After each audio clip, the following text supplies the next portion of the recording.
अस्सलाम वालेकुम दोस्तों। सिंध के मुख्तलिफ इलाकों में तेज़ बारिश शुरू, कराची और हैदराबाद में भी इम्कान है।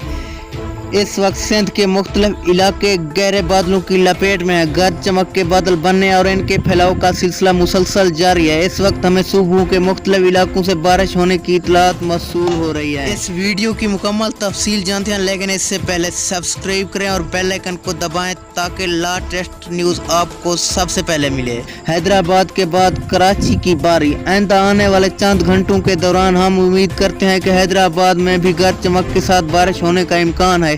अगर बात की जाए कराची की, तो कराची शहर भी हल्की और दरमियानी बारिश होने का इम्कान है। जब कल से लेकर 15 सितंबर तक मुअत्तदिल और तेज बारिश होने की पेशगोई की जाती है। एहतियात कीजिए। हमारे लोगों से यही अपील है कि गरज चमक तूफान के दौरान आप लोग घरों में रहें और अपने जानवरों की हिफाजत करें। जानवरों को हरगिज़ दरख्तों के नीचे और खुले आसमान तले ना बांधें। खुद और अपने पालतू जानवरों को भी बिजली खंभों से दूर रखें। अगली वीडियो तक के लिए इजाज़त।